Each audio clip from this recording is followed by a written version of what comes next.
You're listening to Podcast PXN, a video game podcast, delivering player experience news. Let's go!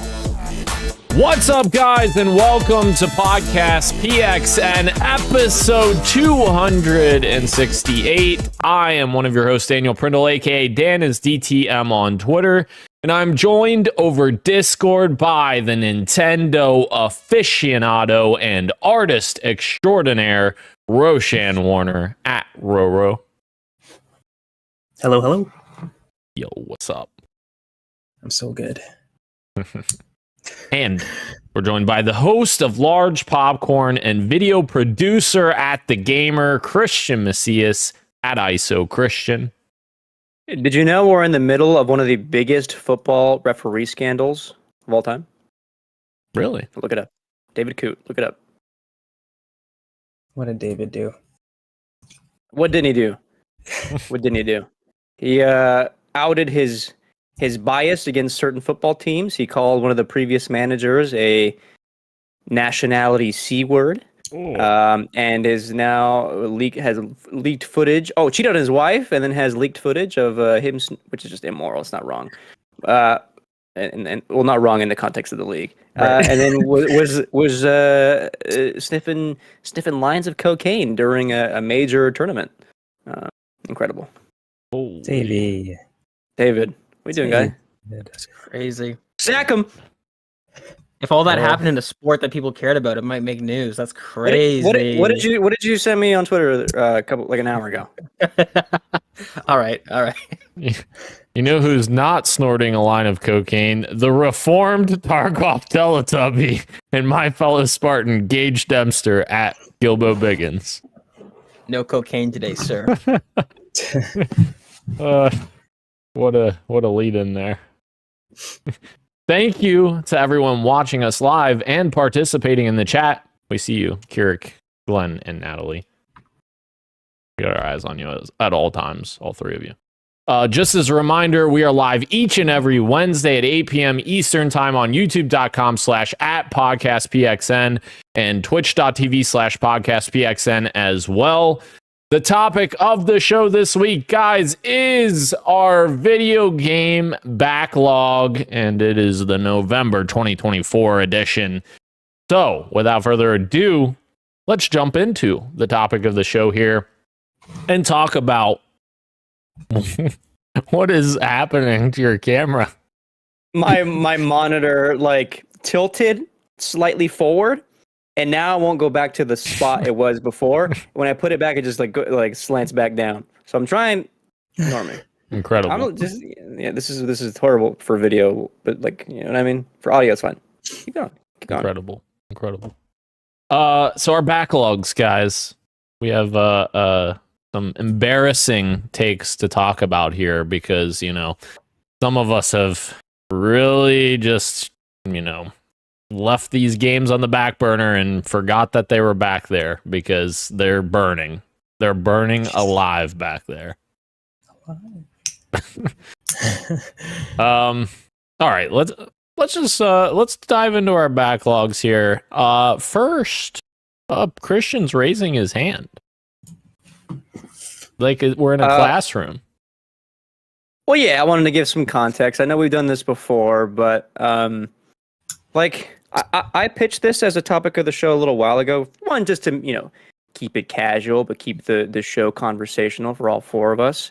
We're at the end of the year where news slows down a little bit, so we get more freedom and what we get to just talk about and maybe lay back a little bit.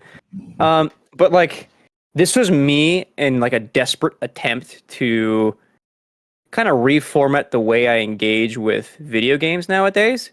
The nature of my job is pretty much to be a critic first, sure, but it feels like sometimes I'm just a consumer where I have to, I play one thing and then I have to move on to something else the next week because I just have to for the sake of YouTube and making video content and stuff like that, which is a shame because there's a lot of games that I genuinely like that I get access to or that I check out and buy, and then I just don't have the time to finish or give it the full engagement, or the other way around where I buy a game and I just don't have time to play it for myself. So one thing that I've been doing recently is doing like a one for them, one for me kind of approach. Why is Gage smiling already? Smiling. I just want to see where this goes. I think it keeps me sane, where I get to enjoy video games that are a known quantity from, as early as this year, but as far back as 10, 15 years ago. And I have like a little bit of a changing relationship with games in that way, where like I'm not consuming them, I'm just enjoying them. And I think that's a healthy thing to have in this industry, one that's certainly easy to lose track of. And so that's like where this spawned. I've been thinking all about it to maybe like pitch it as like some kind of video idea. I don't know where it'll go. Sometimes you guys are the test bed for that. But yeah, so I lately this year I've been adding a bunch of games to my backlog that I want to get to. Games that I think are important to keep in the zeitgeist as we continue navigating the video game world in 2024. So now I am now at 56 games in my backlog. Some of them I'm playing now, but yeah, it's grown significantly over the last couple months since we last did this. Before it was like in like the 20s maybe. Wow. That's a lot of games. And I suspect that probably all of ours would be that big if we kind of sat down and looked at it, but it just gets so out of hand. Yeah. Definitely ones would be bigger than the others. Right. For sure. I did, you know, I got that. Oh. I sat down and looked at backlogged before the show because I was trying to look up ideas for Gage and Robe that were mysteriously disappeared from our chat when I was like clamoring for some ideas for them. I was like, guys, I need some ideas. And then Christian came in clutch and he's like, hey, I've got some ideas for you. And then Robe responded. And then I was like, all right, now it's coming together. But anyways, back to the original point. I was looking. Oh, sorry. Go ahead. And then Gage comes in like, hey guys, look at this trailer that I saw that I'm not going to share. Wasn't it great? No, to be fair, I messaged Dan privately with the games before I sent that. Correct. Yes. Okay. He messaged me. Yes. Well, as soon as I woke up. Yes. To be fair to Gage, yes, he sleeps during the day. He has work. So that's true. I'm a goblin that lives in caves. And we all have jobs and we all work. We have other things to do. Unfortunately, yes. I'm just giving everybody shit, you know? Giving everybody shit. But no, I looked on Backlogged, and it was hilarious because Christian has like a really nice layout. Everything's like organized. I look at mine hasn't been updated in I don't know how long. And then I look at Ro, I think he had like 2 games on there. And what? Yeah. On backlog? In my backlog? Yes. Oh, okay. Yeah. Yes. Okay. Yeah. And then I look at Gage, and Gage has literally none. And I was like, all right, well, this isn't helpful. Yeah. I don't even know if I still remember my backlogged. Dan. Yeah. We're not even friends on. Oh, there you are. Never mind. You just have no profile picture. I actually wasn't friends with Ro, apparently. I had to look him up, and then I sent him a friend request because I was like, oh, we're not on here. But I don't ever log in. Yeah, I need to log back in. Dan, there's nothing on your profile. Is there? Yeah, I go to profile, it says gray. There's nothing. Oh, you know why? Because I did GG and not backlogged. I created a backlogged and then never even. Yep. Well. GG is the one I looked at and I was like, oh, I haven't updated this in a long time. The inferior product. Yeah, because they had an app and I was lazy and, you know. Yeah. Having an app is nice. Yeah. All right.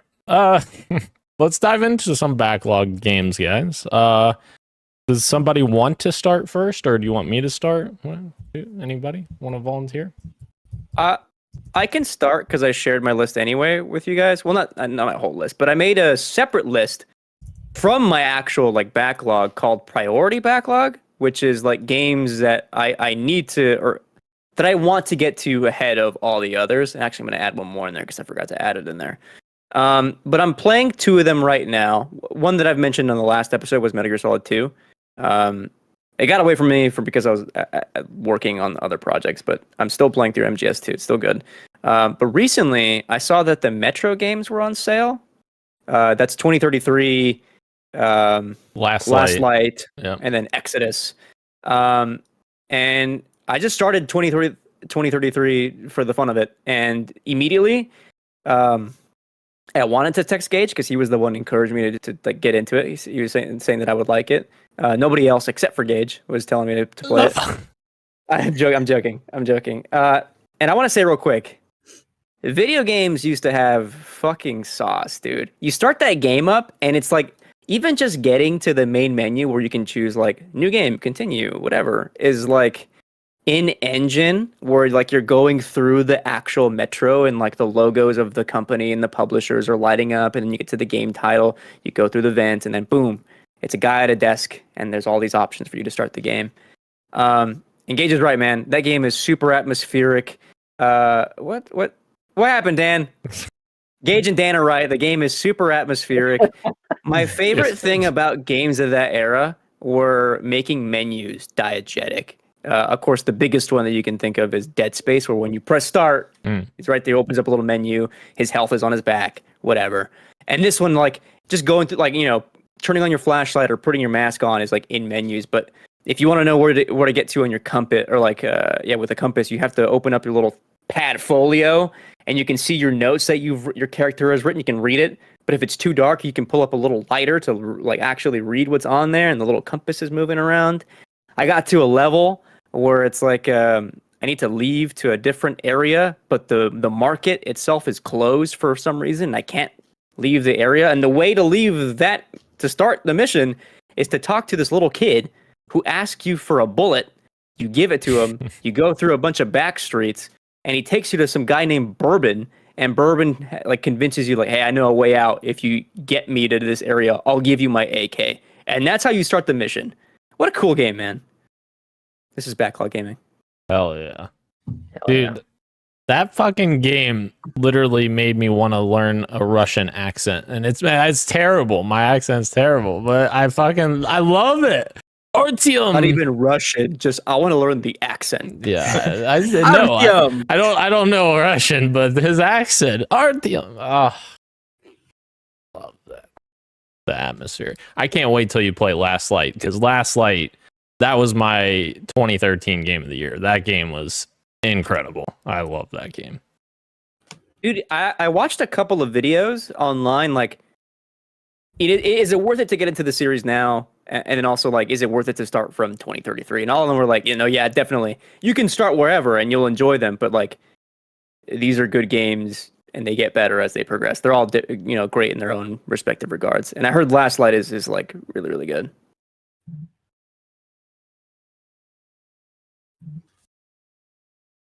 All right. Kurik's giving us his backlog. I'll read them out real quick. Kurik's backlog: Star Wars Outlaws, Starfield, Dragon's Dogma 2, Tiny Glade, The Elder Scrolls Oblivion, holy shit, Assassin's Creed Mirage, Astrobot, Sifu, Fallout 4, Death Stranding, Days Gone, Elden Ring. My gosh, that's a lot. Eric, you can skip Starfield and Assassin's Creed Mirage and Fallout 4. Damn. Don't worry about those ones. Yeah, skip Halo as well. You didn't even have Halo written there. I got it. Oh, I just remember the... what you're going to give them shit for. Yeah, I'll bring it up later. Oh, jeez. You're going to put that in the back pocket and wait for the right opportunity? I just remembered it, yeah. Oh, my gosh. Oh, and no. It was... What's up? He lost his 80-plus hour save for Starfield last night. He almost cried. Oh, don't worry about it then. Fuck it. It's not worth it. It's not worth it, dude. After that, I'd if you were 80 hours in and you hadn't completed the campaign, like if this was one of those saves where you were just going around doing everything you possibly could, it's not worth it, dude. The campaign's not that great, in my opinion. You've got other games on that list that I think should take priority that you'll really enjoy. Agreed. On that note, though, because I almost had Starfield in my backlog as well, because I never beat it, and every time I booted it up, it did feel like work to me. Right. So if you were 80 hours in and it felt like work to you, then yeah, just give it a rep. Also, I want to shout out Oblivion's a good pick. That's something that I don't have on my list, but I probably should at some point. I've never played it. It's a good pick. Good picks. Good picks. All right. I'll jump in here. Tell me. My first two are gonna be. Well, you'll see. My first one is Star Wars Jedi Survivor. And I don't know what the fuck's wrong with me on this one because I love the first game. I was very much enjoying this game, and I can't remember. There was something else really big that came out around the same time. I can't remember what it was. And I completely set it aside, and I was like, I'll get back to it. And still haven't gotten back to it. So Star Wars Jedi Survivor, need to go back to that. I know, it was a little bit controversial at launch, I think, with some performance issues, but I'm hoping that, this long after launch, a lot of patches and such will clean that stuff up. So I'm excited. It came out April 2023. It was the end of April. Yeah. I remember you were wrapping up something else, and then you started up Zelda, and you were going to pick up Jedi on sale. I think you were wrapping up Resident Evil 4 remake. That would make sense. Yep. Because that was late March. That would make sense. Yeah, I completely failed myself on that because I really love the first game. And I like I said, I had started Jedi Survivor and got an hour and a half, 2 hours in, and then I just forgot about it, I guess. I don't know. Or, too many other things going on.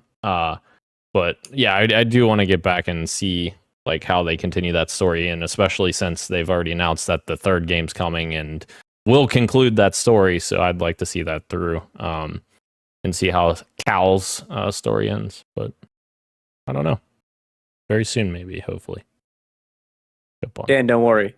Survivor is also in my backlog. I see it right there. I'm looking at it. Wow. I think I have to start over. There's no way I could pick up my save from fucking a year and a half ago. Well, you could. I could, but I don't know. Would you remember everything? Right. It'd be a bit of a disservice, I feel like. Sure. Yeah, the first 2 hours is tutorials and stuff, you know what I mean? Story Right. setting. Yeah. Might as well start over. Sure. You mentioned Breath of the Wild when you're trying to not Breath of the Wild, Tears of the Kingdom, when you were trying to pinpoint the time frame. Dan, is that one of the games by chance? We'll find out. We'll find out, bro. Okay. Oh god. Who wants to go next? I can go next. Okay. My list is also very long. Just trying to pick the highlights. For sure. Or ones that I really want to get to. One of which is Spider-Man 2. Even though I pretty much know what happens in that game, we've talked about it, spoilers on the podcast before. I mean, last year, and all your guys' thoughts, and I had my thoughts too because infamously, I guess, I watched someone play it, but I didn't get to play it myself. And I do still want to play that game and just experience it for myself, being a big Spider-Man fan, and just, deciding for myself if I think it's a worthy sequel or not. At the very least, I want to just play as Miles again and Peter again and just enjoy that gameplay. But I also want to see how the story how I feel playing it.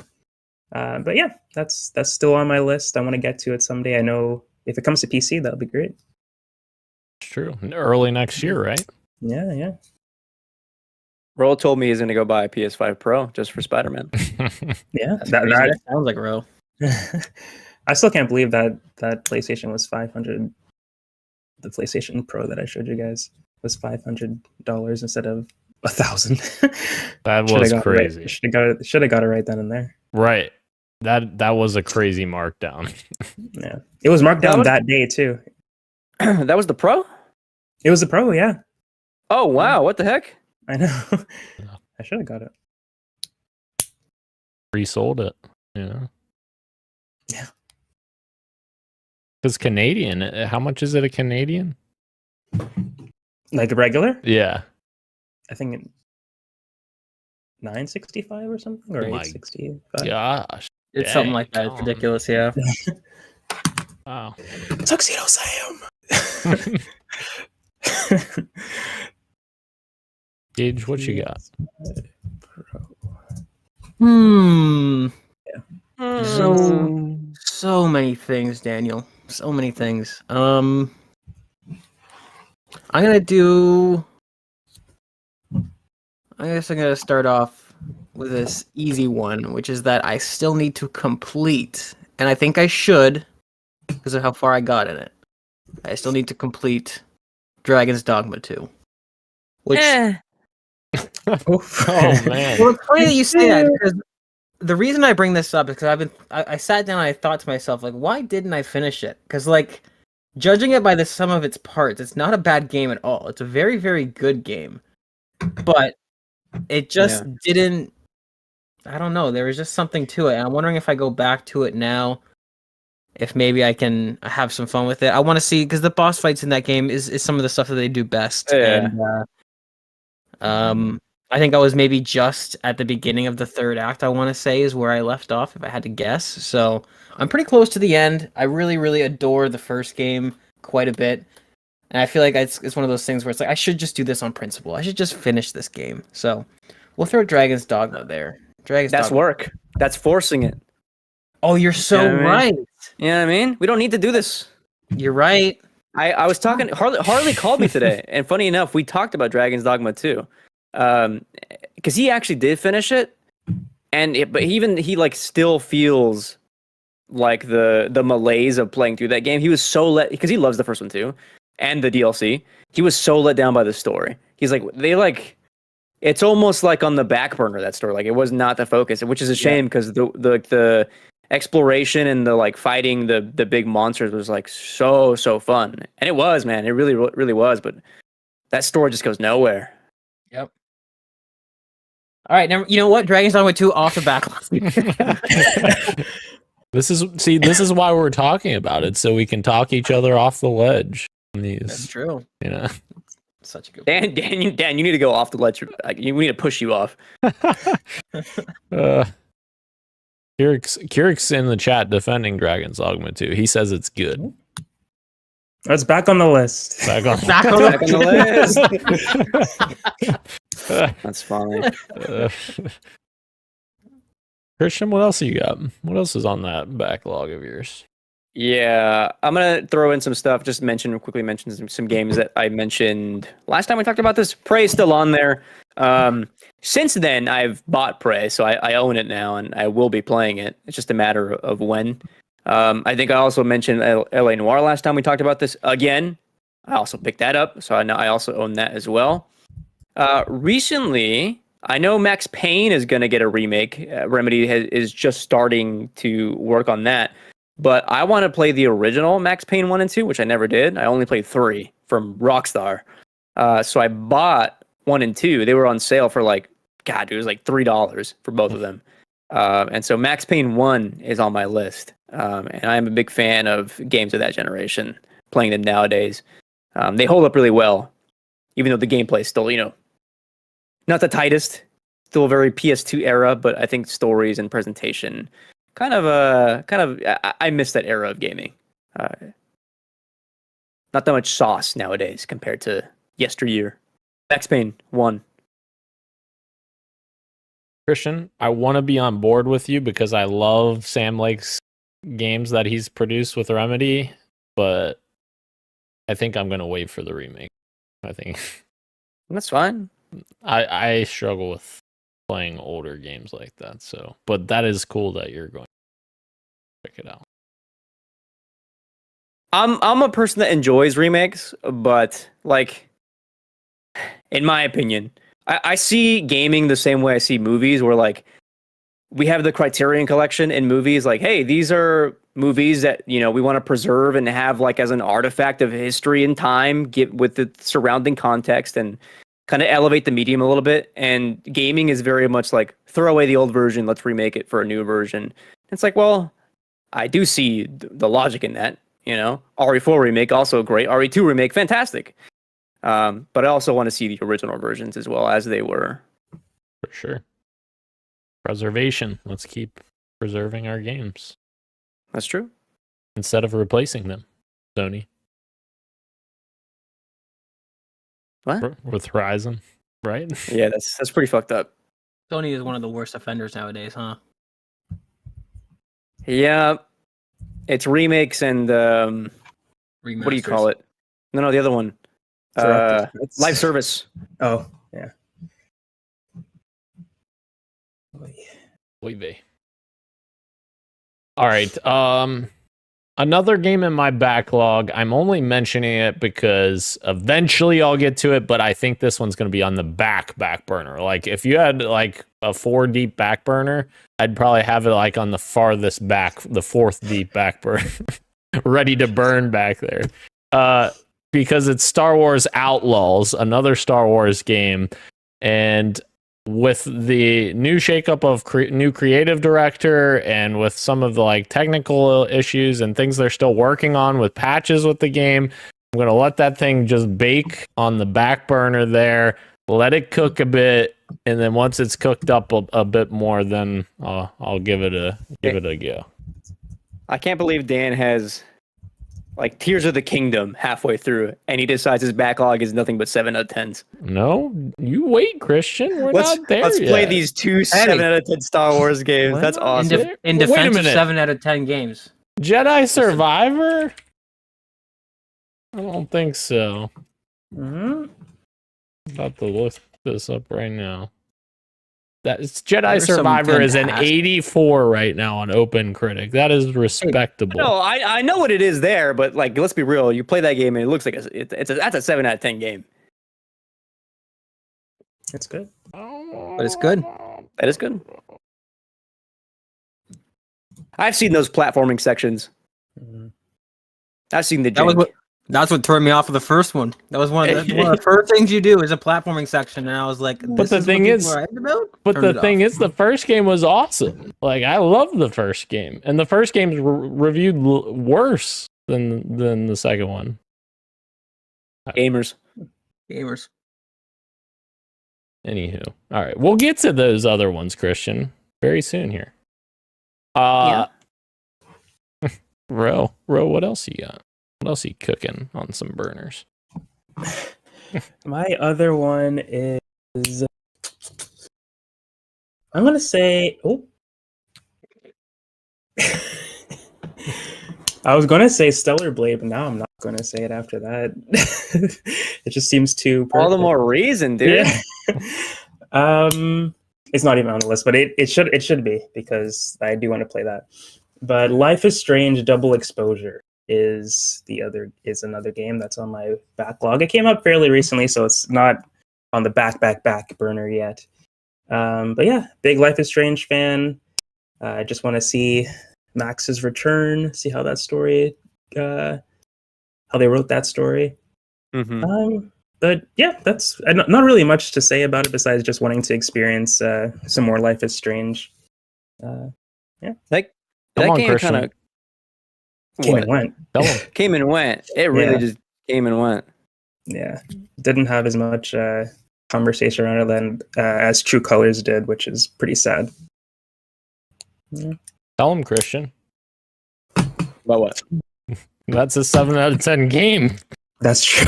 It's probably worse. But Dan, you gave me 2 Star Wars games. I know, but that's You're asking literally for trouble, Dan. that's literally my backlog. I don't know what to tell you. It's technically Star Wars Outlaws is on your backlog also. That's true, and Jedi Survivor. Exactly. Fucking Yeah. good. All right, Gage.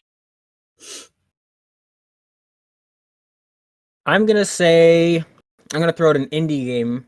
One that when it came out, it piqued my interest so much, and I really don't know why I haven't started it because it seems like it's right up my alley. Christian, you think you know what it is? No, it's just an abiotic. Oh, okay. Well, yeah, I'm not gonna let that one get on the back burner. I'm gonna play it with or without you guys because that game is incredible. Hey, I'll send do you you guys an invite mean? this weekend. I will send you guys an invite this There you weekend go. when I'm playing it, and if you guys aren't available, I'm playing it regardless. All right, but we're not talking about abiotic factor, unfortunately. We're talking about Cult of the Lamb, which Oh. looked like such a fun twist on the sort of like Animal Crossing-esque village management system, but with some like dark humor and stuff like that. It checked every box when I saw it, and I wasn't watching people play it, but I was watching reviews and I was seeing the buzz around it, and I was like, hell fucking yeah, this game looks so cute and fun and ridiculous.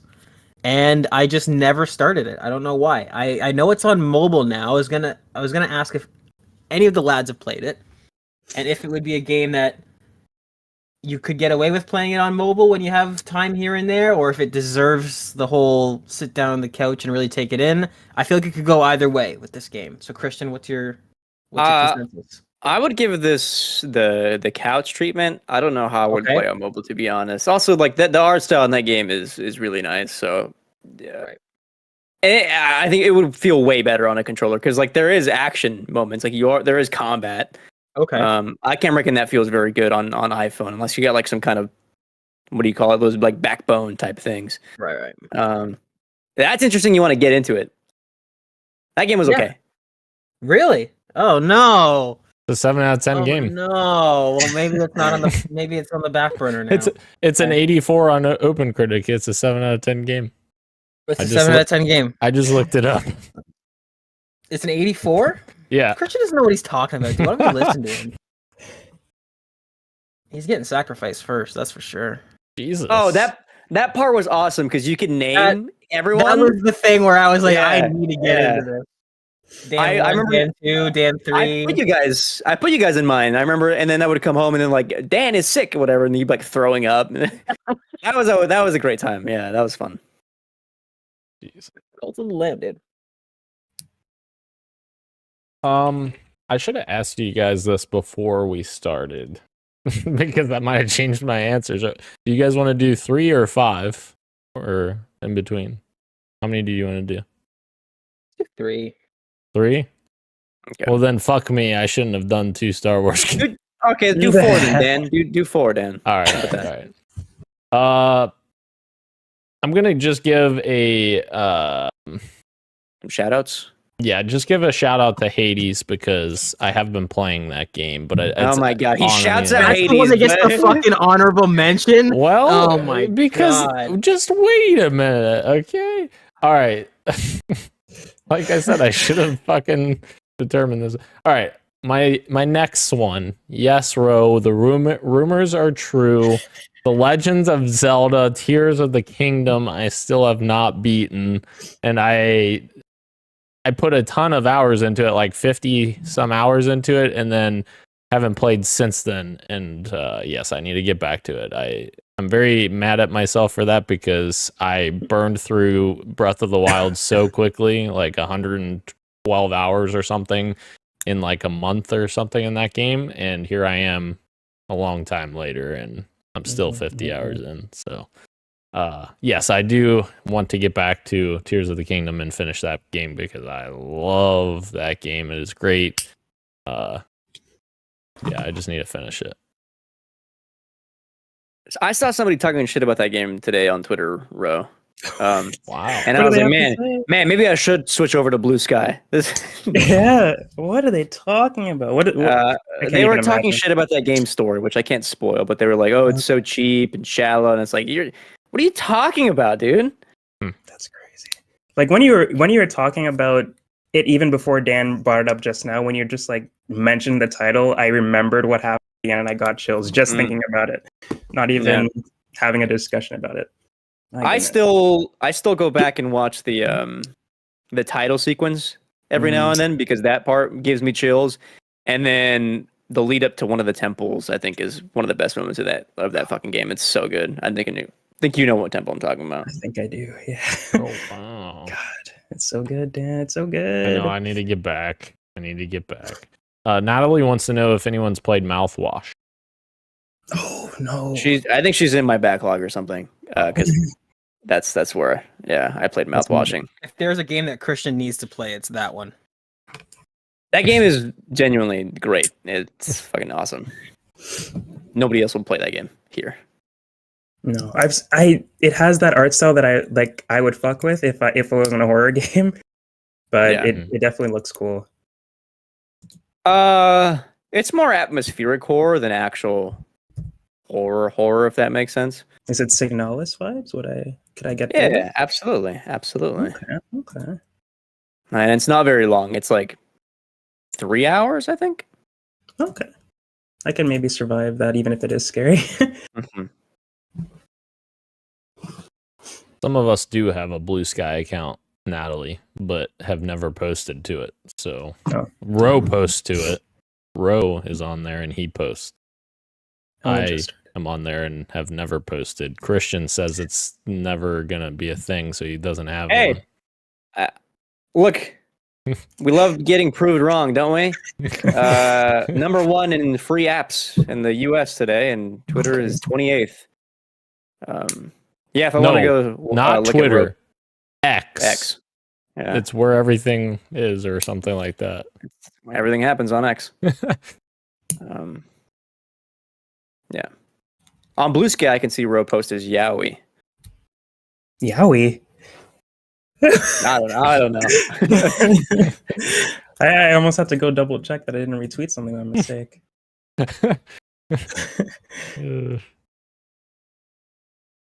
Ro, what else? You got another game? Your backlog game? This is more of a cheat, but the Mass Effect trilogy. Oh, I yes. want to try that someday. I've been wanting to try that my entire gaming life, I guess. Everybody's been talking to me about how good that series is, especially 2. But yeah, I think I would enjoy it. It's just finding the time to like go through all 3 of them. I guess I don't have to do it in that order, but I definitely want to try them someday. It seems like an epic journey that I would like. Yeah.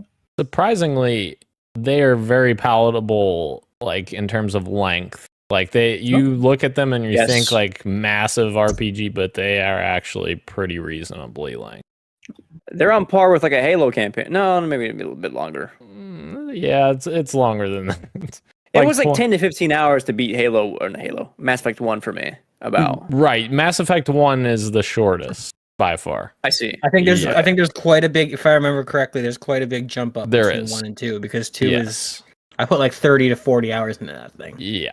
Yeah, if you do everything, it's like 30 to 40 hours in 2. Okay. So I mean that's doable. The ReFantasio game that I'm playing is probably as long as all of so I shouldn't be complaining. But yeah, enjoy it. Are you playing Japanese or English? For the dub, I'm doing it in English actually. ReFantasio. Yeah. I do all of those games in English, the Persona games. You gotta switch it, dude. You gotta switch it. I do. By the way, Tears of the Kingdom, also Japanese, the superior version. Wow. So I've heard. I also played that in dub. That's crazy, man. I've seen the comparison side by side, and I can't imagine. I loved it. Seeing those scenes with the English version.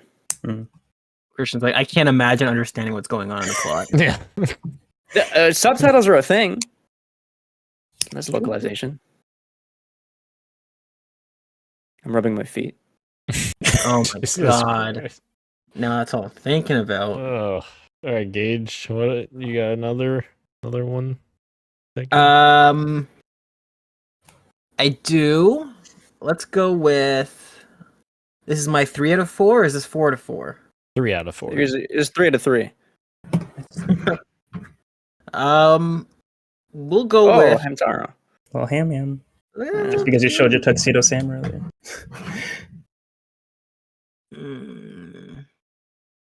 Somebody show your bishop. Never mind. Let's go with. I don't even know what the character's name is though. That's Halo Reach. That's Buck. That's Buck. Yeah.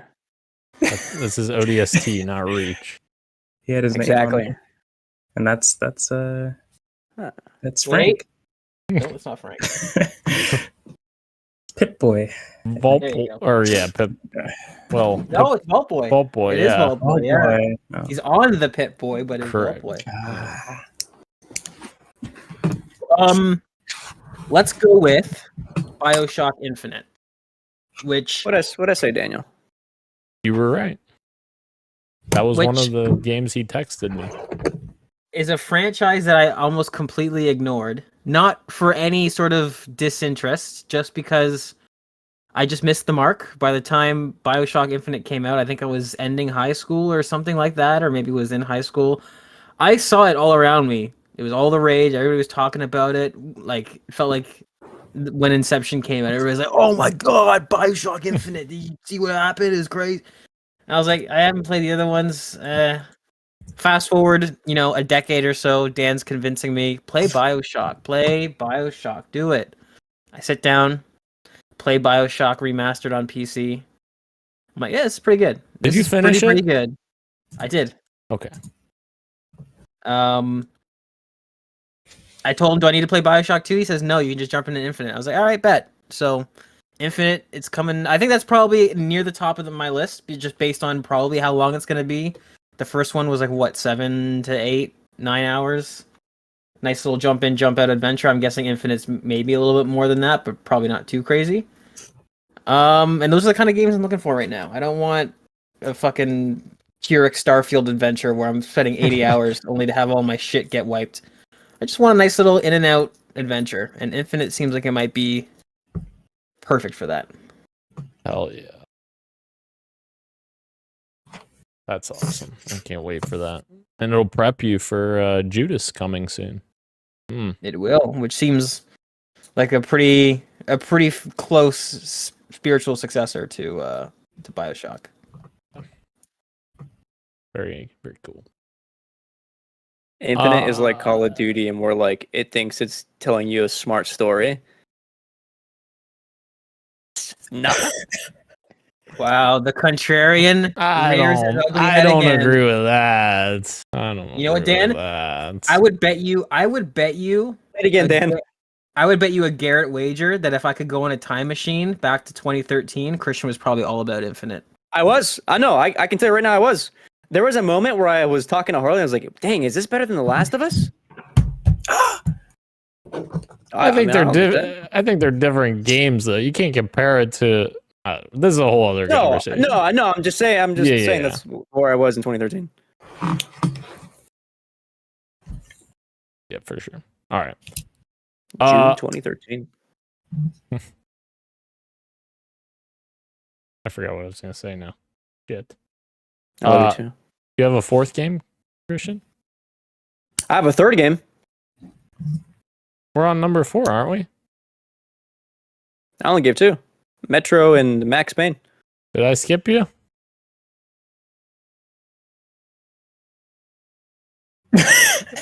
Did I skip you? I'm sorry if I did. I only gave 2. Metro and Max Payne. Oh shit! I've been waiting here patiently, rubbing my feet. I'm very sorry. I'm very sorry. I got distracted.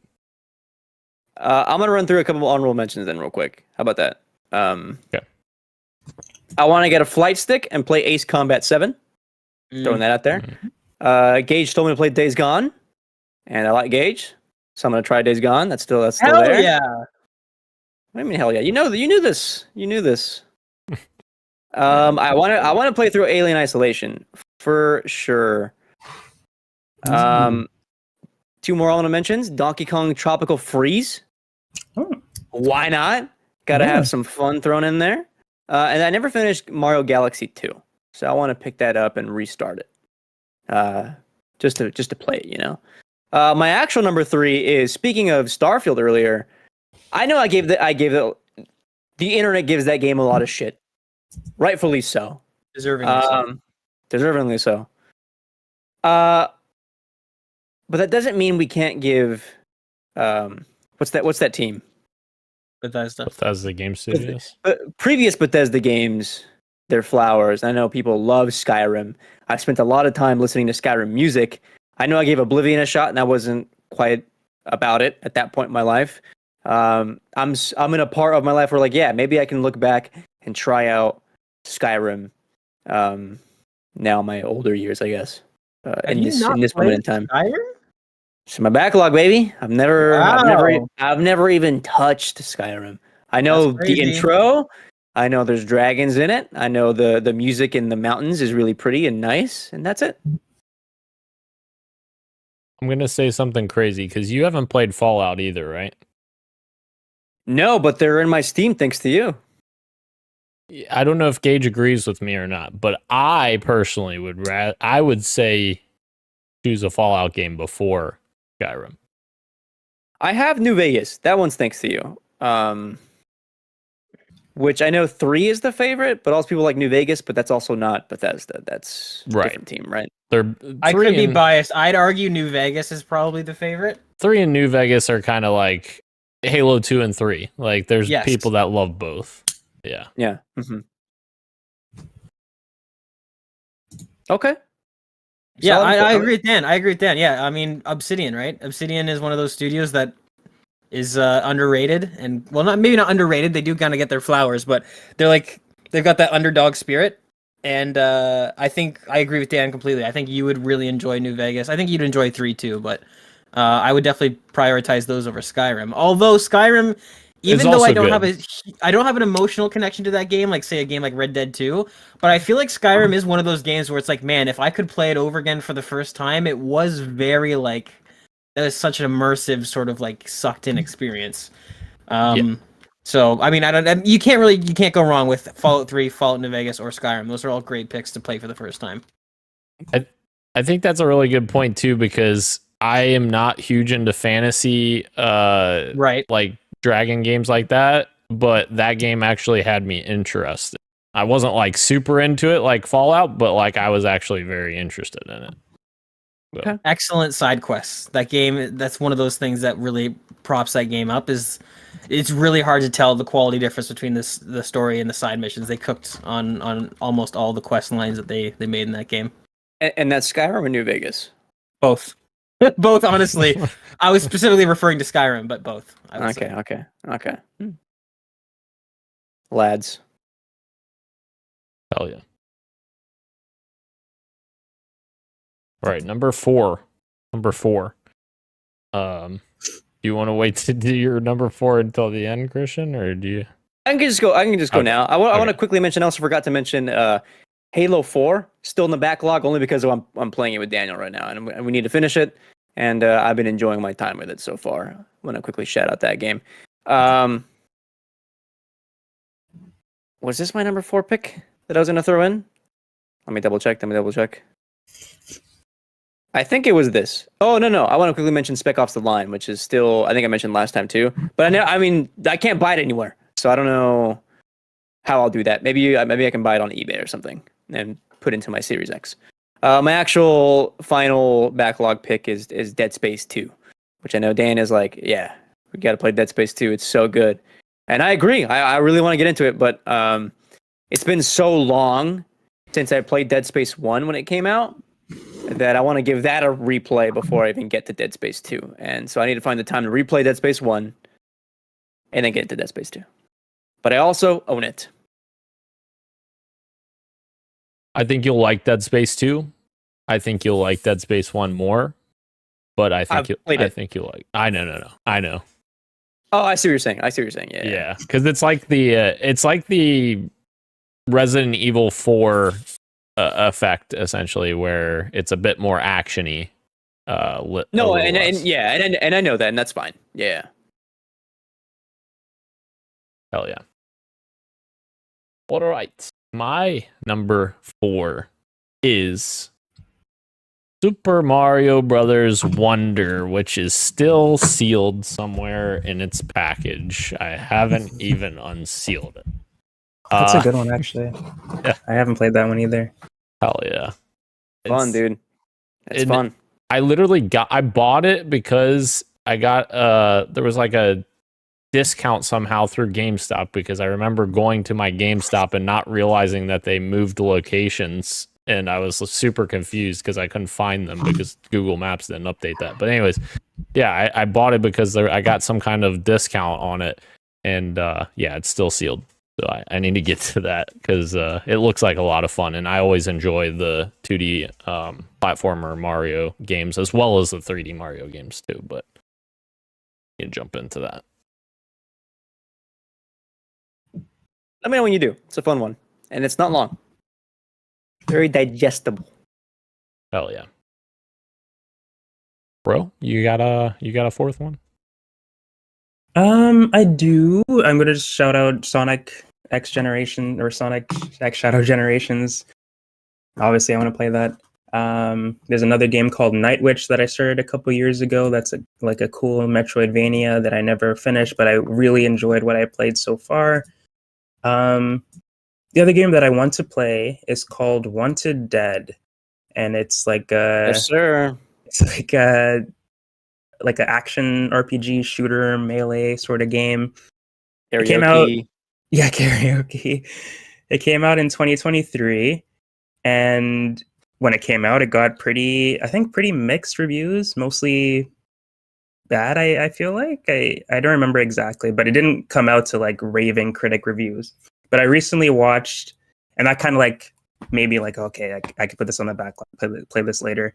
And then I watched a video recently. I think it was a Jacob Geller video, and he talked about that game and how much he liked it despite it being weird and kind of bad.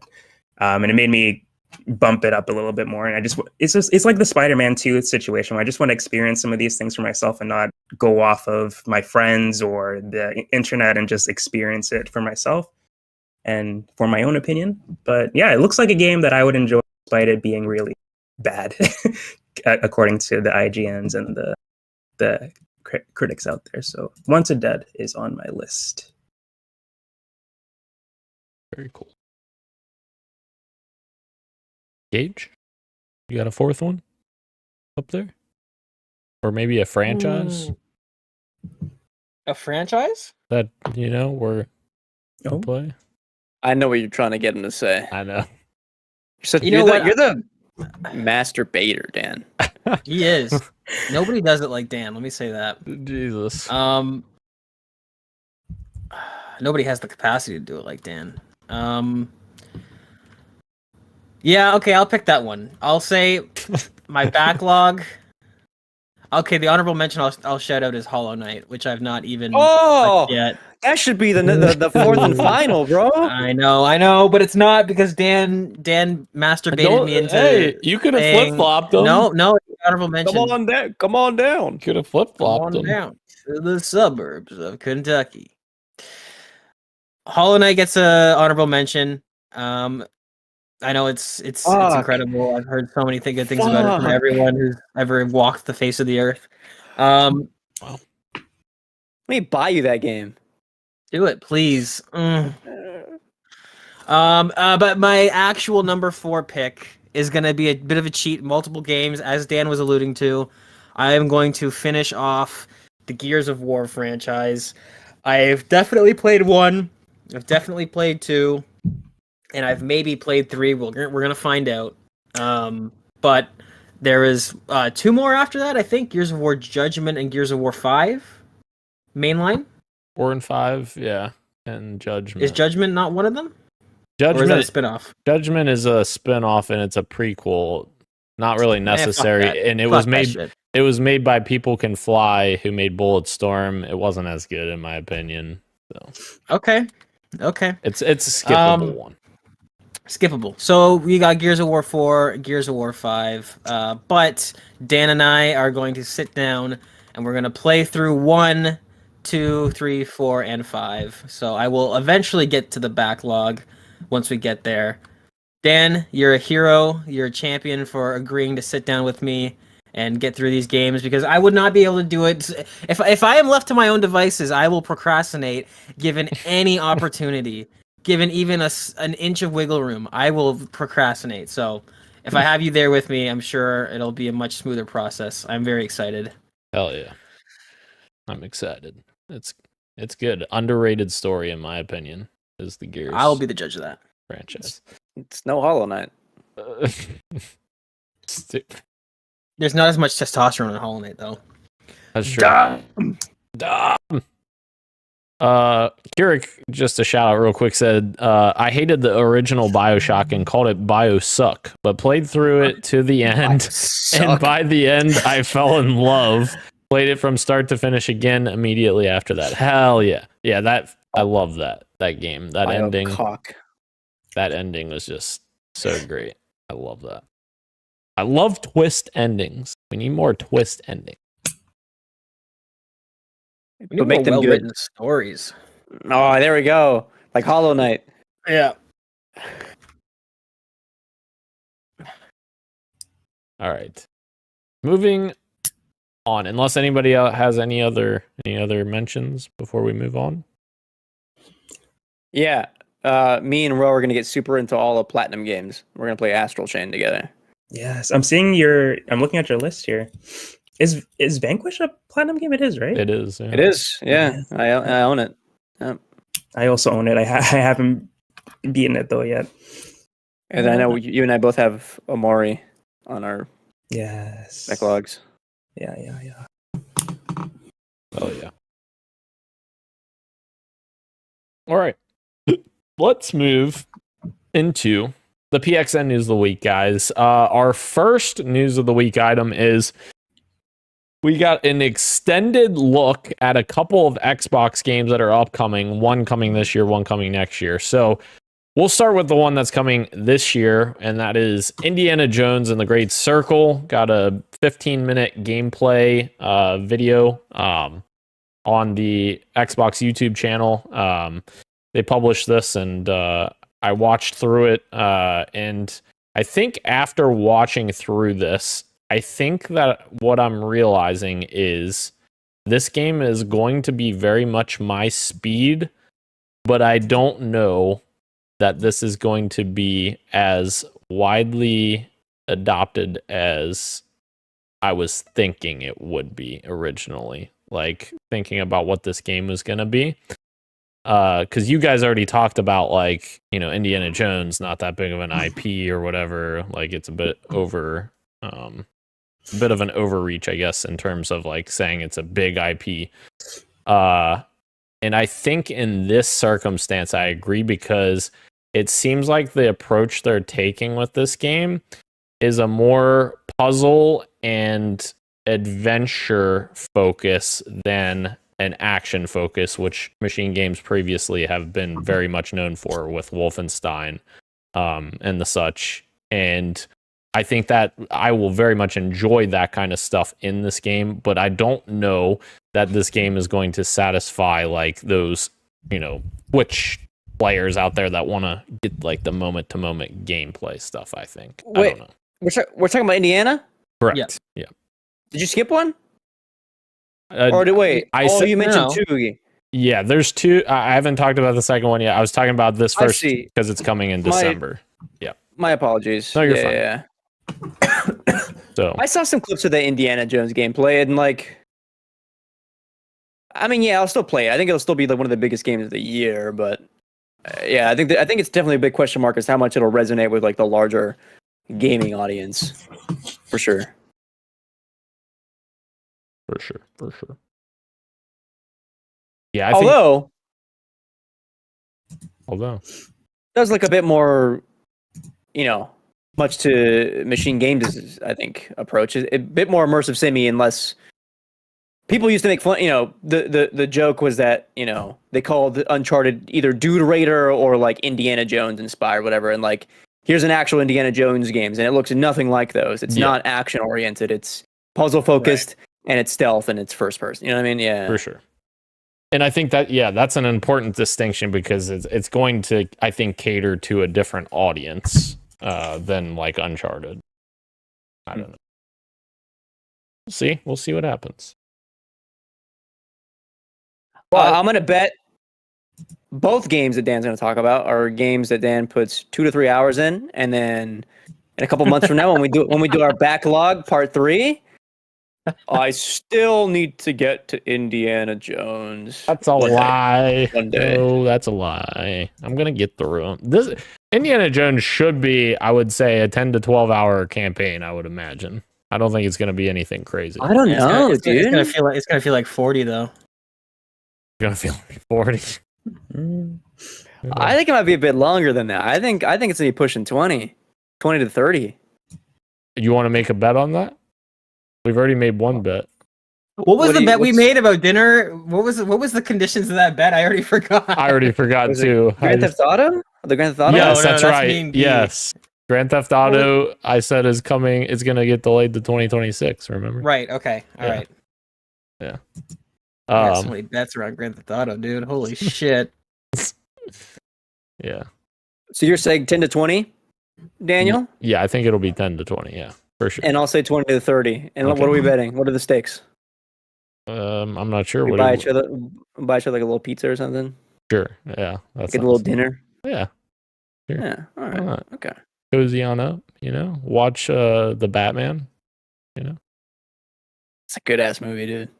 Oh, yeah. Sorry. All right. The other game that got an extended look, we got a 30-minute documentary of the development of South of Midnight, and they had a decent amount of new gameplay in here as well. It was the developers talking about the game and their process in building the game, which I actually just watched it today while I was getting ready for the podcast. And I am very excited for this game. I feel like this game looks really cool. The visual style of this game seems like it's going to be very much up my alley. I think the only thing that I did see some first impressions of the game from previewers saying that the game and world is beautiful and the story seemed intriguing. But they were criticizing, I say criticizing, but like saying that the gameplay was like maybe a bit generic, so to speak. Like there was a lot of like Sure, double jump and a lot of like normal platformy tropes that you do through other platform video games. But yeah, just the aesthetic and the style of this game, it just looks really cool. Yeah, I think that's an issue that movies have sometimes as well. I think of like this might set Christian off, and also maybe nobody else will have a context for this. But like, it reminds me of when I sat down and tried to watch Asteroid City, where there are some movies and games that visually are so striking and and like unique, but then when it gets to the core meat of it, the gameplay or the story, and it's kind of just the samey, and it almost like it takes you out of it because you're expecting the ideas of the game or the story to match the sort of visual flair that you're getting. So I hope that's not true with Midnight. Maybe it opens up later, because that is one of my most anticipated games for next year for sure. First of all, I like Asteroid City, but it's not my favorite Wes Anderson by far. I get what you're saying. Yeah. I do love this art style, man. I was kind of my main concern for this game was like it looks like it was just cutscenes and then gameplay looked more generic. I was happy to learn that that's not the case. That the gameplay is also animated as like stop motion. You could turn off as well. I think cutscenes are still stop motion regardless, but you can at least have gameplay be normal, smooth, whatever. But I think it looks fucking stunning. And the way they kind of make the was it marshlands or swamp, kind of the swamp areas, the bayou, come to life. Like there is so much color in these various locales. I think it looks stunning. And yeah, I think when I saw gameplay of it, it did look a bit too generic for me. And that's the part where like I did get like turned off or like, okay, I see all the like things that I do like about it, but if the gameplay is this, then I don't know how much I'll get out of it, or if I have the time to sink into something like that. But I do have high hopes for it. I hope it does well. I'm concerned that those guys online are going to be really weird about this game for very obvious reasons, and I think that's a shame. That's a DEI character if I've ever seen one. Yes. Stupid ass. But yeah, the art style looks really good. I agree with everything that you guys are saying. It feels like completely different games, but similar issues where like how Concord had like an art style problem, but the gameplay was good. And the opposites may be happening here. Obviously, this is super early, but art style is beautiful, but the gameplay might be a little lacking. But yeah, I hope it's not. It looks like it would be a great time if they could land gameplay part of it. Yeah, I don't have much to add onto what you guys are saying, but I just hope that they can nail it. I think my biggest concern with this game is with the developer, because I'm concerned what Microsoft's going to do when this game releases and doesn't sell gangbusters, because I feel like it's going to be a similar situation to Hi-Fi Rush, where it's like a pretty well-received game. It may not do as well as Hi-Fi Rush, because Hi-Fi Rush's gameplay was like top notch in my opinion. But and like style, and art style. yes, Yeah, and both, yeah. absolutely, yeah. And like if this game releases and is essentially in the same position, and like, you know, I think this type of game where it's like a platformer, it already kind of narrows your target audience a bit. And if they see like not a ton of people are playing this game, like what's that going to mean for Compulsion Games? Like, is Microsoft just going to be like, oh, well, this didn't do that well. Sorry, guys, we're closing you too. Like that will suck if that's the case. Sure. For creativity reasons. But I will say on the reverse end, though, like, there's always worries with Xbox. You know, people like to worry about Xbox's marketing. I think sometimes, rightfully so. Other times, I mean, we know that the big games are going to get that big marketing push. This is a smaller game about a black character, and it's getting marketing love from Xbox. And it's getting a developer like documentary released ahead of time. I think like that is like the most important thing you can do in the like lead up coming months before the game like launches, which I think is like important to highlight. Like they are doing the important steps beforehand. You know what I mean? Yeah. Yeah, this is our best look at the game yet. So yeah, it's awesome that they did this. All right. Moving into number 2 for PXN News of the Week. You may have heard about an election that happened, whether you're happy or sad about it. Yeah.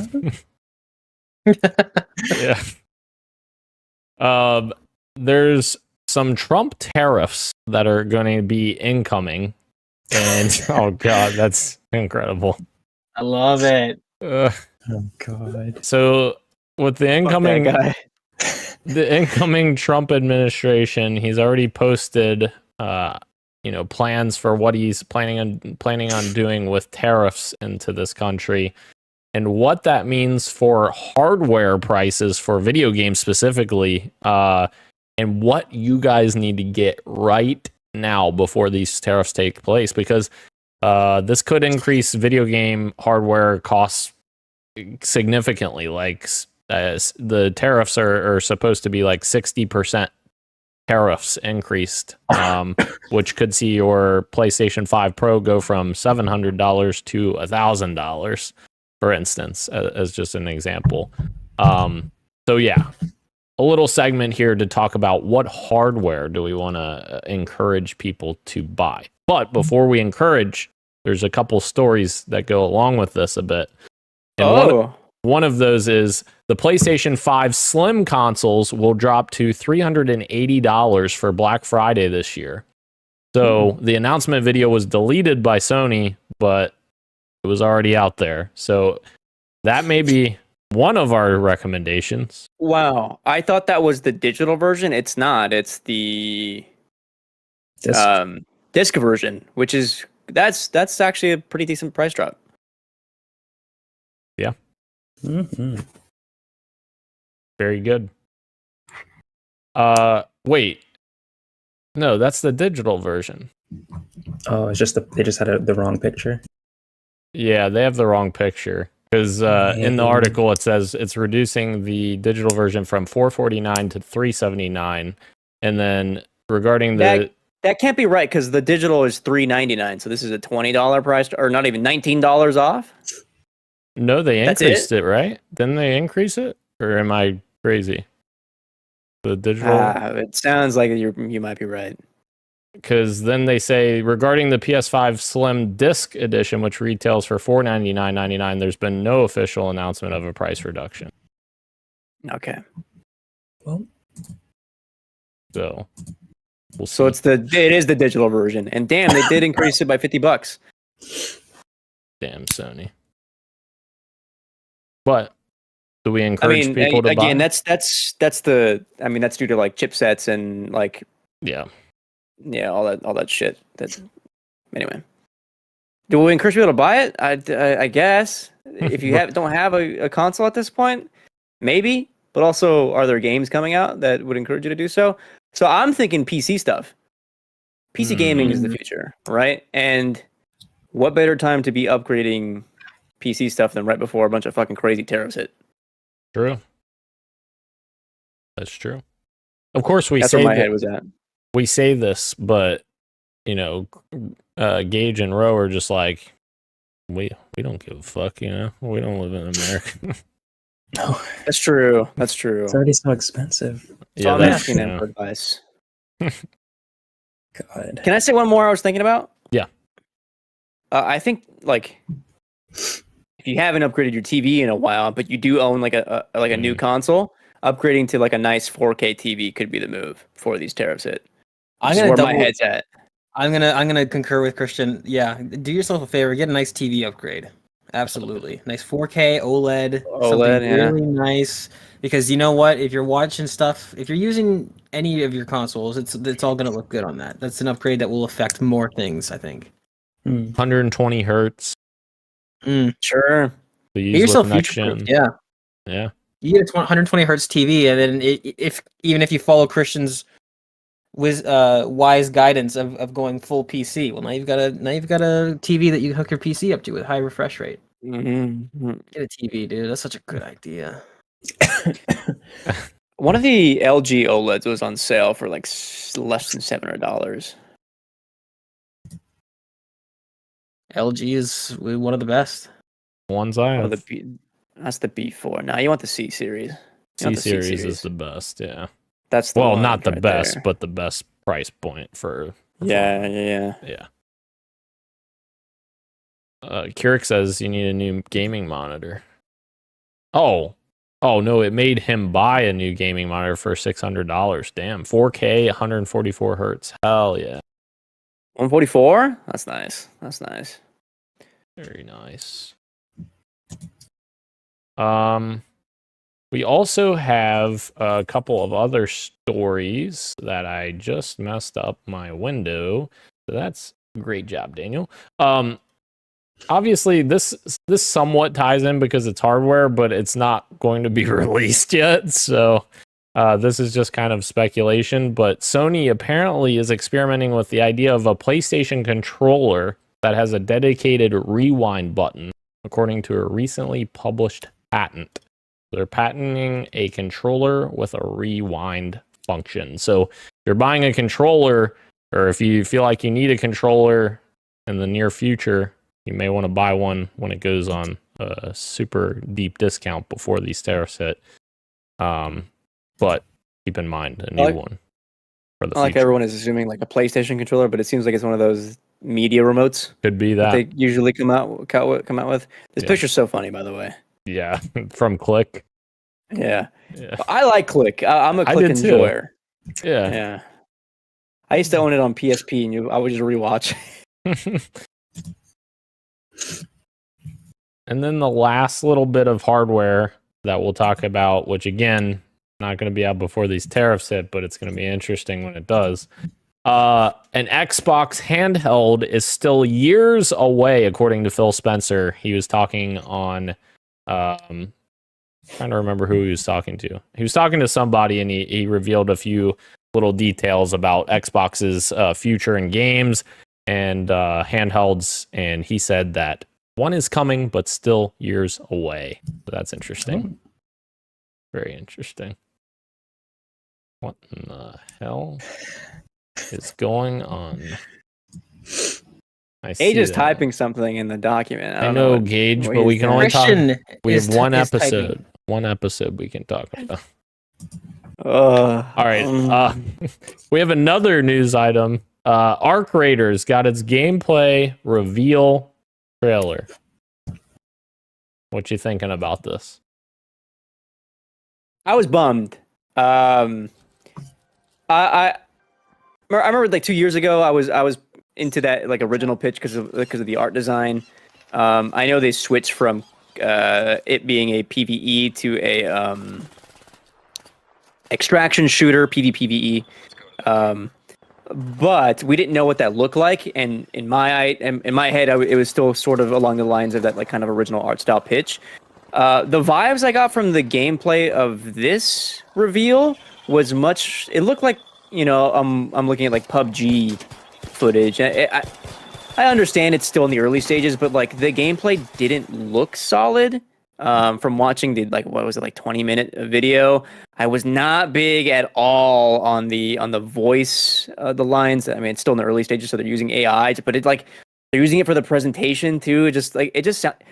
It was not on a stage for me for it to be revealed in this state. Some of the interactions that you have to do with the I guess they call them the arcs, the robots, are interesting, but they seem like kind of like not very ubiquitous. They're there in some capacity, but they're kind of just like there just to be there. One little twist that I do like though is if someone gets down, like it shoots up a flare, so that way at least where some kind of engagement is going down. That I think is really interesting. But yeah, I'm kind of like middling expectations so far. More bummed than anything. Although I was going through a bunch of comments on Reddit, YouTube, and Twitter, and it seems like people who got into the beta testing or early access testing in early October were actually kind of vibing with the gameplay. So at least that is from what I've read is a little bit qualmed, because we do know, based off the finals, that these guys can cook some pretty decent gameplay.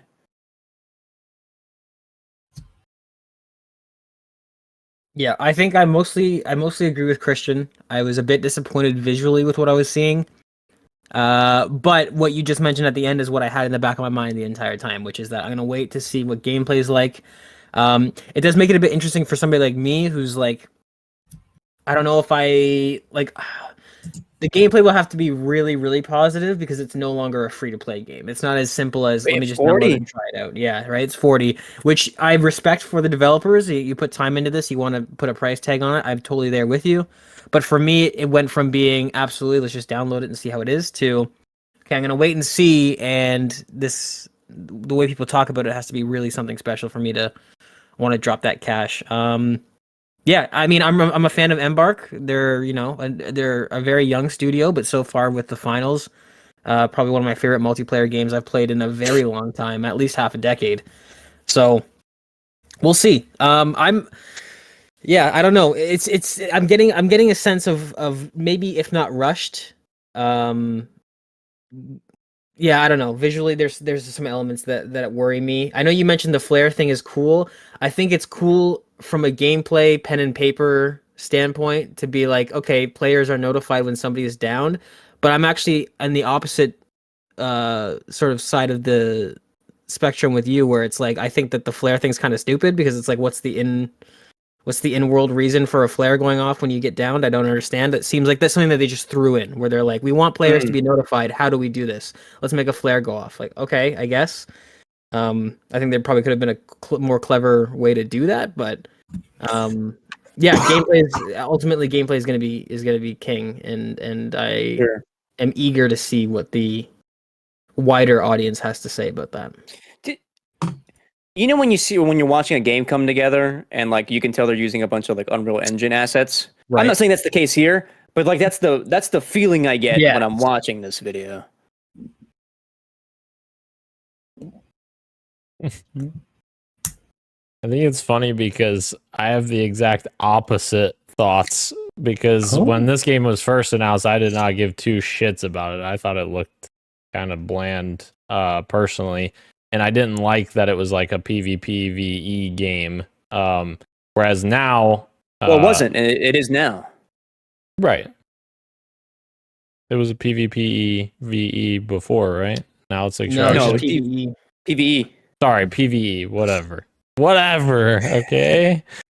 But now it's an extraction shooter, and that is what I think is more exciting to me, because I've enjoyed many of the more simplified, I'll call it, extraction shooters. I don't like Tarkov, or finding out which direction the wind's blowing or anything like that. But I think that aspect has me excited about it. I think visually, I agree with you guys. It doesn't look that exciting. It looks like any other modern day shooter that is very brown and not very full of color. But outside of that, like you guys were saying, I think the studio has a chance to make this cook with how good the finals is. So we'll see how it pans out.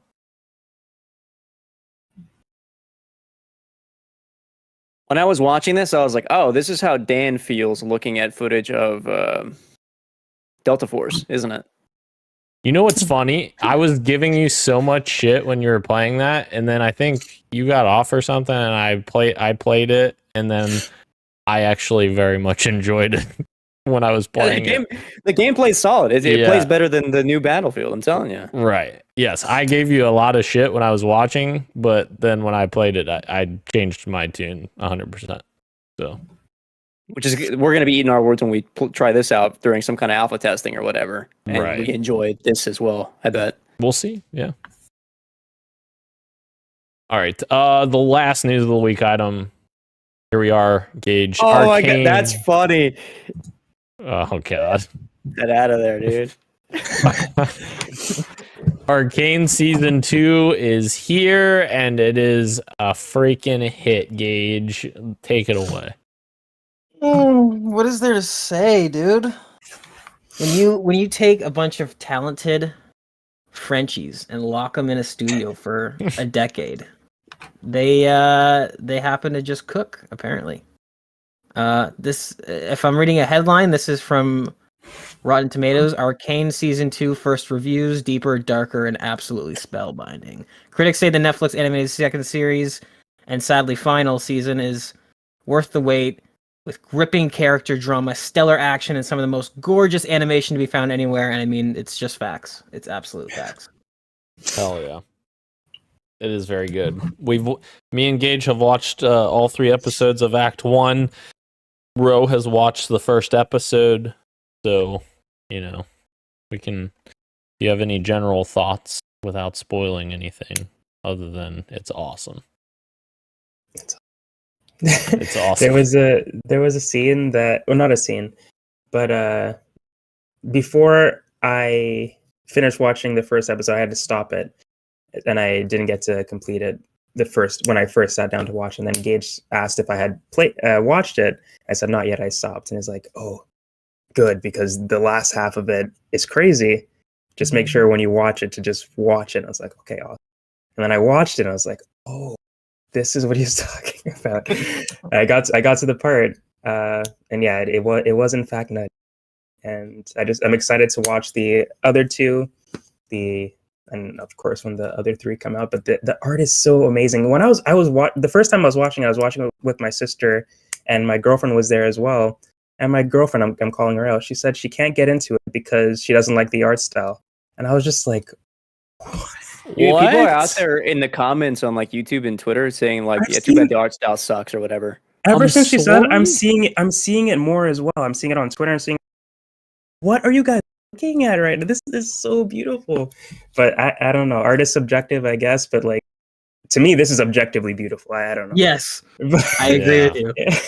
It's strange because I was watching a review of it, and somebody was like, "Oh, it's kind of like a moving painting," and I'm like, "It really is." And like I've seen a couple things now. Like there was a League of Legends Linkin Park video that came out, and I clicked in just to see what was going on, and I was like, all right, this is like I'm seeing people do we'll call it the Fortiche style, the Fortiche Arcane style. I'm seeing it come up more and more, but like before Arcane, I can't really think of anything that looked like Arcane. So it's crazy for me to, I don't know if it's the 3-year gap in between seasons that people are just kind of being like, oh, this is basic or this is whatever now. But I'm like, before Arcane showed up, I personally hadn't seen anything in 3D CGI that looked like this. Bro, do you know when you watch anime and in this 2D scene you see 3D animation and it looks off and it feels off? Yeah. I wonder if that's what your like girlfriend is having issues with, because like when I look at scenes in Arcane, like I think a lot of the background work and like the environment work is really fantastic, and then I see characters move in that 3D space, and it like, even though they look great, it just feels a little bit off. I wonder if that's maybe could be a little bit part of it.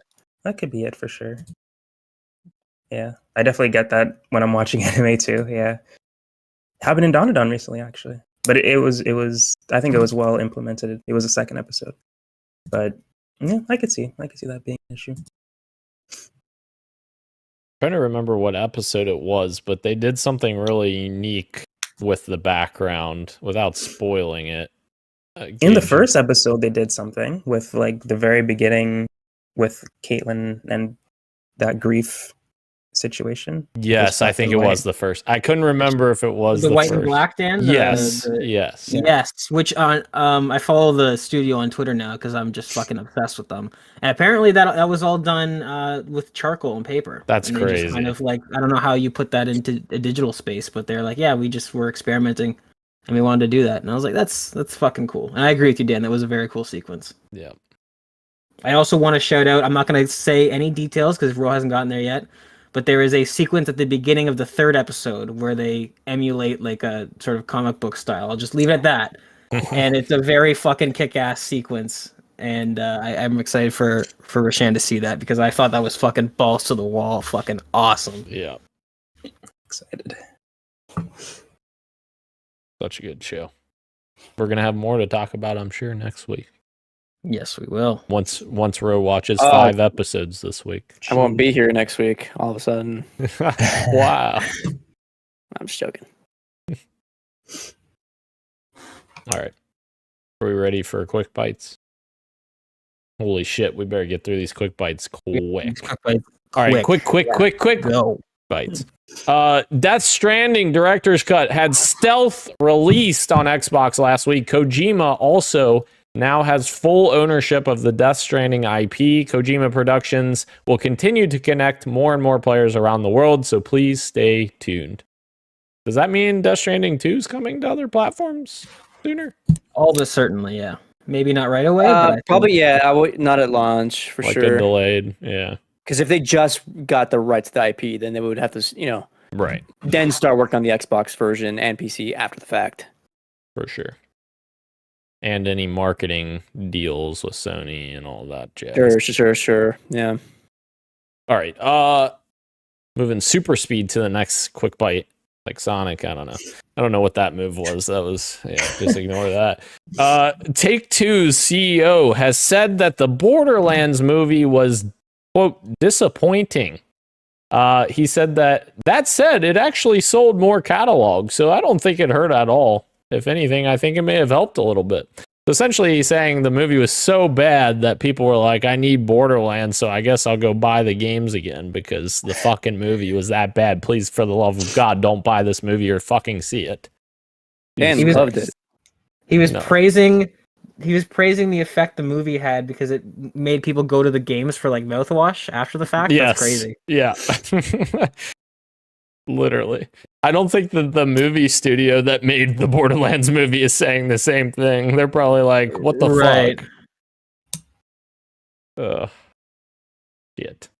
All right. Moving on from there, both John DiMaggio and Carlos Ferro are reprising their roles as Marcus and Dom, respectively, in Gears of War E-Day officially, which, my God, I would hope that they would return because they're fucking iconic voices and characters. So that is very good news that they are returning for E-Day. Hell yeah. Then we got some Prime Video news. Why are we talking about Prime Video, Dan? Well, because it is video games. A Mass Effect series is officially in development at Amazon Prime Video. And Daniel Casey is writing it. The writer of Kin and Fast and the Furious 9, the Fast Saga. And Tim Geddes is losing his mind. Oh, God. Here's the thing. I love the Fast and the Furious movies for how fucking ridiculously stupid they are, but that's super disappointing to hear that. That is not the man for the job. No, not at all. Not at all. Every writer, every Hangover writer has a Chernobyl in them. I hope this is their Chernobyl moment then. Also, in a little bit more of a Prime Video news, Macaulay Culkin has joined Season 2 of Prime Video's Fallout series in a recurring role. He is said to be playing a crazy genius type character. Interesting. It's so funny with Fallout because whenever they add somebody to the cast, it's like in my head, I immediately try to categorize. I'm like, all right, is this going to be a wastelander or is this going to be like a vault dweller? Right. And I feel like Macaulay Culkin would make an excellent fucking vault dweller. Some sure. fucking weird guy holed up and like if they do the thing where they start exploring all the different vaults and all the different types of shit they were doing in the vaults, it's like I imagine them knocking on the door and it's like a vault where it's like only Macaulay Culkin inside and he's some fucking weirdo. There's so much they could do with that, but that's great casting. I feel like they could have fun with that for sure. Agreed. What's WB gonna have fun with for the next decade? Well, WB is refocusing on 4 key franchises: Hogwarts Legacy, Mortal Kombat, Game of Thrones, and DC, which they say is actually really Batman in particular. Interesting to me that they have Game of Thrones in here, seeing as there's no Game of Thrones games that are really worth a damn out there. Telltale's crying right now. That's true. Sorry, Telltale. Speaking of 7 out of 10 games, I heard that was one. Like I heard it wasn't awful, but it was just I didn't play it, honestly. Yeah, no, I didn't either. Yeah. Hey, you know what? Oh, I'm gonna manifest it like I've been talking with Pie in the Sky. They say that they're focusing on Game of Thrones as one of their video game franchises. Rockstar, please, Rockstar, That ain't happening. please. That Wonder Woman game is canceled, huh? Unless Warner Brothers sells their IP to Take-Two. That could happen, I guess. I mean, partnerships are happening more and more these days, right? Isn't it a partnership that's getting Max Payne made? Between Remedy and Rockstar? Yes, but it's kind of the other way around, I guess, because Rockstar's lending out the IP to the original creators, Remedy. And now WB might be lending out their IP to an actual good video game studio. Maybe. Yeah, I don't know. Montreal. Gotham Knights too. Oh no. Wait, no. If a Game of Thrones Game of Thrones comes out and it's just a Batman style beat 'em up, I'm gonna be so fucking livid. What about this? What about this? Remember those old Lord of the Rings games that we all like so much? It's like that, but Game of Thrones. Did you play that? Co-op? Play those together? I would. Yeah. Interesting. I don't want it. I don't want to be king. I don't want it. I never have. All right, and the last quick bite. Overwatch 2 is going back to the basics. Who isn't right now, as we'll talk about in the second half of this back to basics segment. Nostalgia sells. Yeah. Overwatch 2 is taking a page from WoW Classic and returning to the beginning, announcing a brand new Overwatch Classic mode featuring the original 21 heroes and 12 maps. And yes, it will be 6v6 instead of 5v5. So essentially, just Overwatch again. Almost like they should have made a second game. Right. And to begin with. it. Right. Yeah. Silly bastard. Yeah. And then also, going back to basics, Fortnite announced that OG Fortnite is coming back and is here to stay. Relive the Battle Royale from the start and explore the original map, original loot, and relive original seasons. Drop back in on December 6th. You know what the craziest part about this is? They don't have to do anything at all.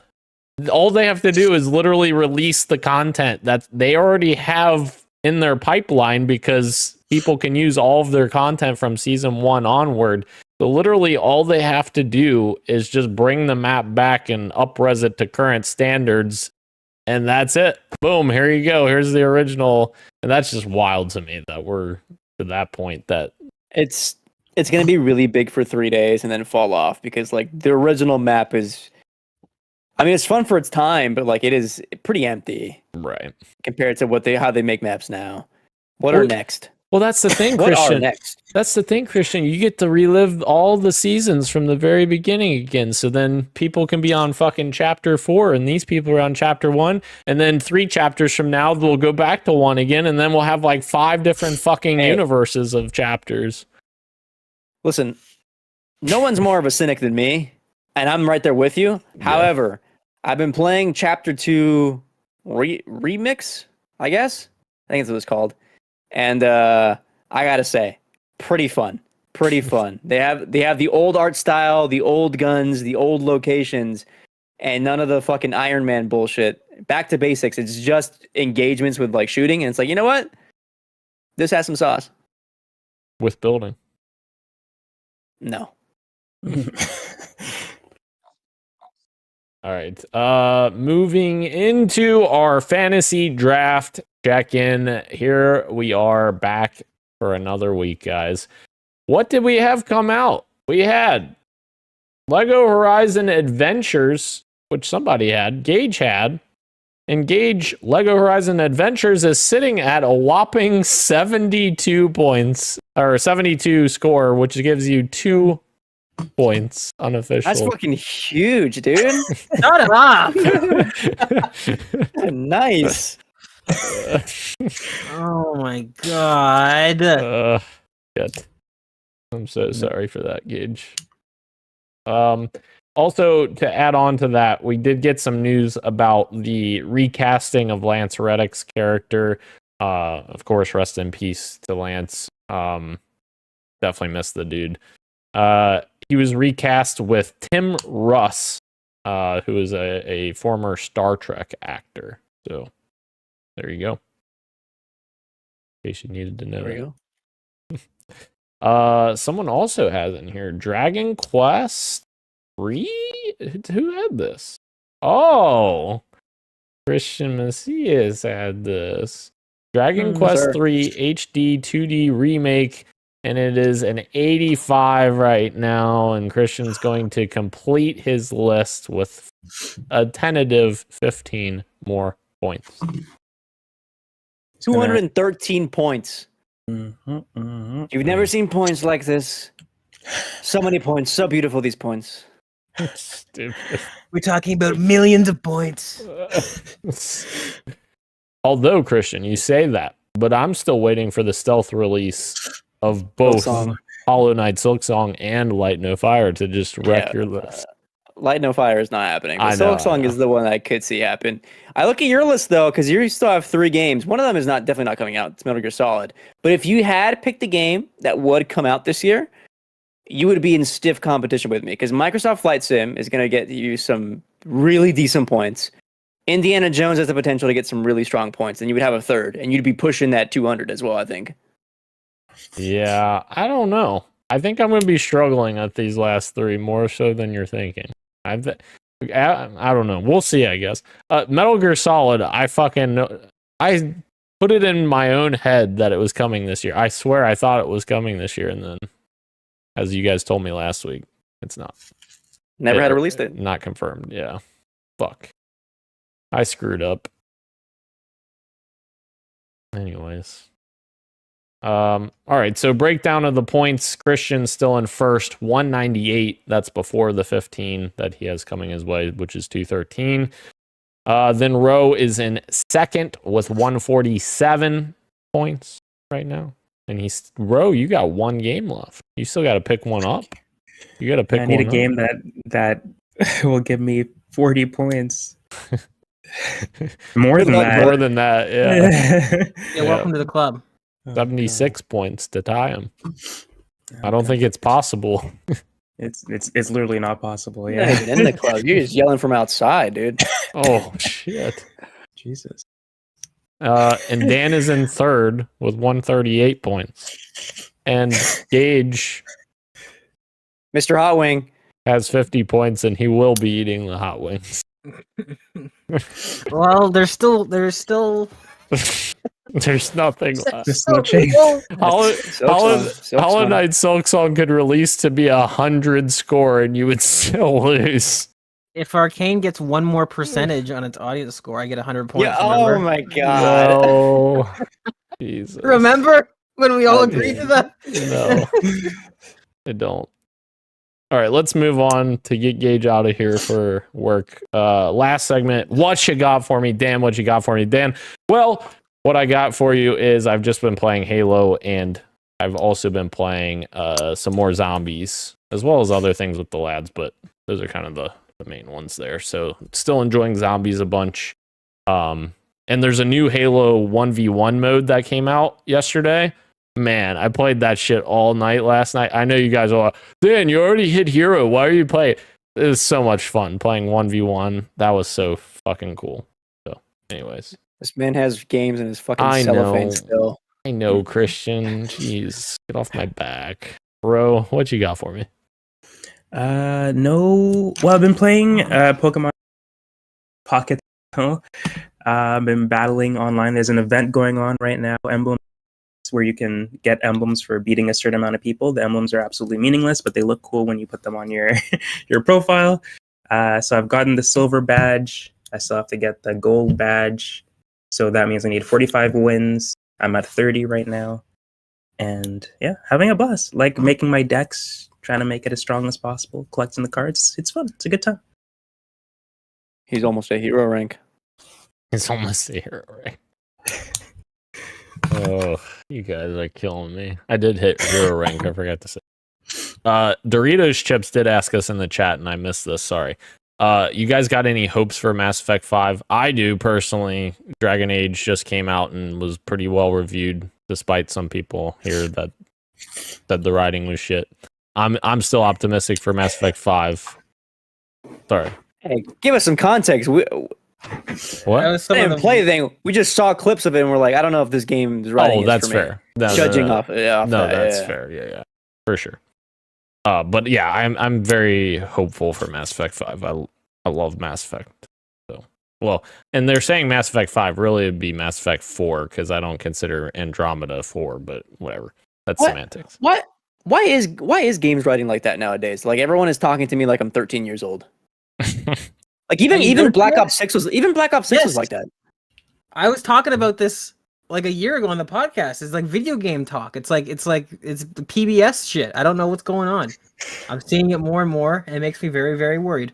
I'm very curious to see how GTA 6 is going to shake out, because that is one of the games that has kind of pinned itself into a corner for for what it has to talk about and its satire. Dude. And I'm so curious to see how that game shapes out. Real life, GTA 6 isn't going to be as crazy as real life. We have fucking Elon Musk over there with his Department of Governmental Efficiency, aka fucking Doge. Get out of town, dude. Get out of town. I can't believe that. That still blows my mind. Trump could serve his term behind bars somehow. That's just like, okay. No, he won't, because he'll just absolve himself. Apparently, that's allowed, according to the Supreme Court that he appointed. Yeah. Clown ass country we live in, Daniel. I know. It is fucked up. All right. Greatest country on earth. We gotta. Yeah, I'll speed it up. Metro 2033. Good. Hell yeah. I haven't beaten it yet, but good so far. I went back and I didn't replay. I beat Fear the Spotlight. There's spoilers for Fear the Spotlight. There's like any Resident Evil game, there's a second story that you unlock once you beat the game, and it gives context to the first one, and it's so fucking good, and it was actually legitimately like scary. I thought it was awesome, and then it gives you like an epilogue after. Fear the Spotlight, one of the best horror games of the year, I think. After that, then I played 2 games which I can't talk about yet, so I'm done. Secrets. Gage, what you got for me? It's been a slow week. Black Ops Zombies, I think, is pretty much the main meat and potatoes. I am eagerly awaiting to get back into Abiotic Factor with or without anyone there with me. So hopefully we'll get to that this weekend. But Black Ops Zombies is what it's been, I think. And Party Pummel. Remember when I said let's do the Easter egg, and you said yes, let's do it, and then no, you know what I remember? I remember saying that to both of you, and then come Saturday, both of you guys saying join the other one. Let's join. We gotta play Party Pummel. No one said that. I don't know. It seemed like that's the way it was going. That's the way the wind was blowing. Nobody said that except Dan, because Dan forgot. Dan said, "Yeah, I can do whenever," and then I forgot. So that's Dan. That's Dan's fault. And Gage took the fall for it too. Glenn started ripping into me, and I didn't say anything. I just took it. I was like, yeah, all right, I'll take the blame. All right. Let's close out the show here. I apologize for that, Glenn. Thank you again to everyone joining us live on YouTube and Twitch, as well as podcast services everywhere, including Apple Podcasts, YouTube Music, Spotify, and everywhere else you get your podcasts. Thank you, Ro. Thank you, Christian. Thank you, Gage. I am Daniel, and this has been Podcast PXN, and we are out. Much love, and keep on gaming. See ya. I ordered Chinese food. Gotta work.